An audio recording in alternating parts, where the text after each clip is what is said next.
Hello and welcome to NewFilmmakers Los Angeles in partnership with Movie Maker magazine.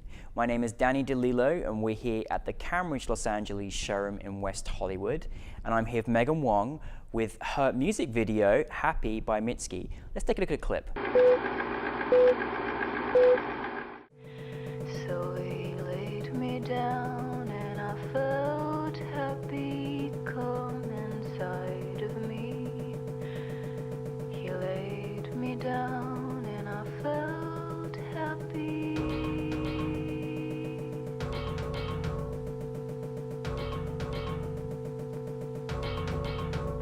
Oh, if you're going, take the train so I can hear it rumble.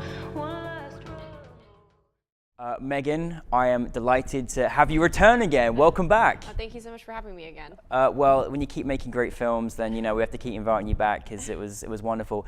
Listen, tell us a little bit about Happy. Well, it's a music video for Mitski, who's an artist based in New York, and I've just been a huge fan of her music for a long time. So I reached out to her last year. I reached out to her managers last year, and her managers said, hey, you know, we really like your music videos, but we don't need a music video for Mitski right now. Why don't you do a music video for Skylar Spence? So I made a video for their other client, and they really liked it. And then she contacted me in January and sent me the song, and I was like, this is awesome. This is my dream to make a video for her. So I just came up with the idea and pitched it to them, and honestly, I was shocked that they liked the idea. Like, I didn't think that they would be into it because it was so crazy to have it end with the husband being a serial killer. You just never know how people will react to something that extreme. But they were extremely supportive and basically let me execute my vision of what I wanted, which I'm very grateful for. Maegan, that's like a dream when you just reach out to someone that you love and adore in their music and they're like, hey, you're gonna get to do their music video. Definitely. What an amazing experience to have. Yeah, I feel really lucky that she was like open to it. Well, I mean, you're super talented. I love the song. I love the song too. Like, I really love Mitski. She's great.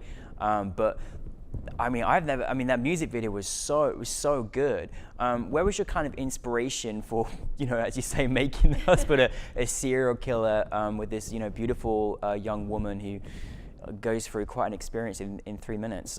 Yeah, when I heard the song, it reminded me of melodramas of the 1950s where people, mostly women, are trapped and they can't really escape.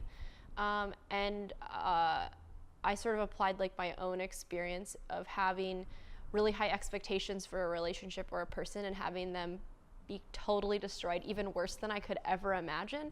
So I tend to just think like, what's the worst possible thing that a character could go through? If you think your husband's having an affair, wouldn't it be worse if he was actually a murderer? And I think I just thought about it that way. I also think that I'm very cognizant of the fact that I often stop watching music videos halfway through. I often don't find them to be necessarily that compelling on the internet. So I'm also trying to always think of, okay, like what would make me continue to keep watching this if I'm the audience? How am I engaged? And I tend to find that using genre or generic elements like horror or an affair or anything, it gives the audience backstory, like instant narrative information that you can then build upon. And that I find helpful too. I don't know if that made sense. No, that makes perfect sense because I really was captured for the entire time. I've watched your film over and over again because I just found it really engaging and also, I mean, there was so much detail that I loved, but my goodness me, how did you find your lead actress? Because she was phenomenal. Her name's Lisa Maley. She's an incredible actress. I just found her by posting on Breakdown Express, and I interviewed. I auditioned probably 60 different people for that role specifically, and so she just gave a really great audition. And I have sort of an unconventional auditioning process, so where I don't do sides because there's no dialogue in a music video, so that there's really no point. So what I usually do is I give people a situation and I have them create a space and act it out, and with no dialogue. And some people just really cannot handle the idea of being in a fake world, and because I don't want people to pantomime. I want them to act like these things are really happening to them without dialogue.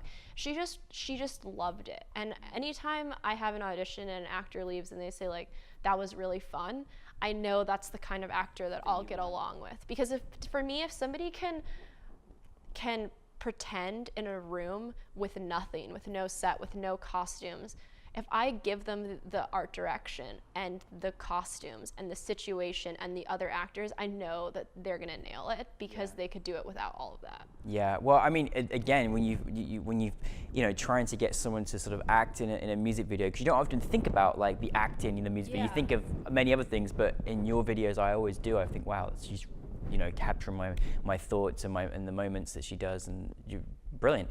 Do you have any advice that you would give to anyone that would sort of want to follow in your footsteps? What kind of piece of advice have you learned, or maybe that you have? I think the biggest thing I've learned is at least for me personally, because everyone's journey will be a little different, but it's very important for me to have confidence in my own vision and kind of refuse to compromise at certain points, not in a dogmatic, like, we're doing exactly what I want kind of way, but if I don't fully believe in my vision, if I don't fully believe in the idea and have a really good sense of it, it never turns out as well as I want. So it's more for me just always, I'm a very self-critical, perfectionist type of person. So for me, it's like being like, no, you do have the right instincts. Follow your instincts, because I personally have to constantly check that and say, you should do what you want. And if you make a mistake, then it's your mistake and not anyone else's. I think it's really important. It's a great, important piece of advice, and we all have to remember that, I think, as well, which is very important. Well, Maegan, I love your films. Please keep bringing them back to us. I want to see more. But thank you very much, and congratulations. I'm happy, and I'm sure Mitski is very happy to see her film at NewFilmmakers LA. So thank you very much. Thank you so much for having me. Of course.